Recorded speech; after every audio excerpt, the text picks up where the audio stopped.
Porque é uma coisa interessante. Por que que Jesus disse que se alguém blasfemasse contra Deus seria perdoado, se alguém falasse contra o Filho seria perdoado, mas se alguém blasfemasse contra o Espírito não seria perdoado nem nessa vida, nem nessa era e nem na vindoura? Por que motivo? Porque se você for ver no Antigo Testamento, a coisa era contrária. Você não podia tomar o nome de Deus em vão. Acerca do Espírito, você falava o que você queria. O nome de Deus você não pode tomar em vão, você não pode falar de qualquer maneira. Até que se perdeu o nome, né? Na Nova Aliança mudou isso. Por quê? Porque na Antiga Aliança, a atuação é do Pai. Então, é a pericorese. Quem está no centro, quem está atuando? O Pai. Então, o Pai precisa ser totalmente respeitado. Né? O filho vem como um servo, então ele não precisa ser... Ele não pode reivindicar porque ele vem para morrer. Mas o Espírito é quem está trabalhando e operando na igreja.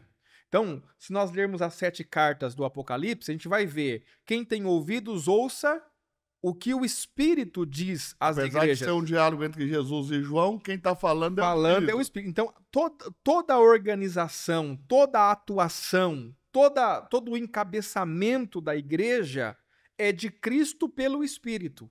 Então, o Espírito Santo é que está fazendo todas as coisas. É o Espírito quem escolhe, é o Espírito quem separa, é o Espírito quem capacita, é o Espírito quem convence. É o Espírito quem impede. É o Espírito quem purifica, é o Espírito que limpa o registro dos pecados. É o Espírito que nos insere no sacrifício eterno de Cristo. Tudo é feito pelo Espírito. E até o detalhe de impedir Paulo de pregar. De pregar. Porque é a vontade dele, é a vontade dele, é o Espírito. Por isso que falar contra o Espírito na era em que nós estamos vivendo... Ô Borges, então não é errado falar o seguinte, que você não deve sair daquilo que você foi chamado para fazer qualquer outra coisa, por mais certo que seja. Ou seja, essa é a grande premissa. Quando Paulo diz assim, fomos impedidos pelo Espírito. Pronto, não pregue. De pregar o Evangelho, quer dizer, agora quer dizer que Paulo não pode mais pregar o Evangelho? É óbvio que ele deve pregar o Evangelho. Agora, olha a questão. Mas não é vontade do Espírito que ele pregue em tal lugar. Agora, olha só. Se Paulo forçasse e pregasse nesse lugar? Se fosse nos nossos dias, o que um crente entenderia? Entenderia que você está falando que não é para pregar o Evangelho. Ou entenderia que o diabo estava resistindo ele para entrar na cidade. O diabo está me impedindo. Se levantou. Vou brigar. Porque ele não tem... O crente hoje, ele é tão infantilizado no sentido espiritual da palavra, que qualquer resistência é diabo. Porque se sujeitar o Espírito para ele se faz tão difícil que quando o Espírito se lhe opõe, é o terror. É o terror.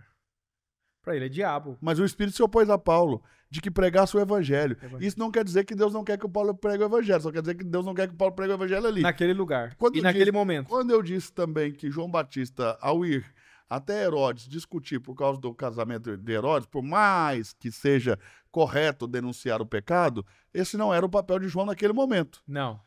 Ali, as pessoas esquecem que Deus tem um desenho, né?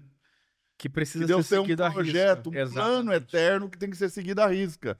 E aí eles acham que podem fazer qualquer coisa. Esse plano é tão sério, porque perguntaram a Jesus, por que passas por Samaria? Porque de mim está escrito. Deus tem um plano e o plano de Deus precisa ser cumprido.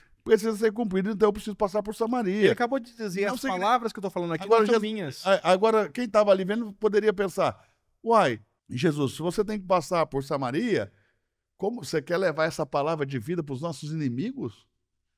Para aqueles que nos opõem? Aí, olha só, aplicando isso à igreja, olha como que isso é tão sério. Porque nós queremos reunir todo mundo a qualquer custo. Queremos reunir todo mundo a qualquer custo. Claro, eu acho que o ego de todo pastor é ter muita gente. A grande questão é quantos desse todo mundo Deus te entregou? Porque um a mais dos que Deus não te deu é desobediência.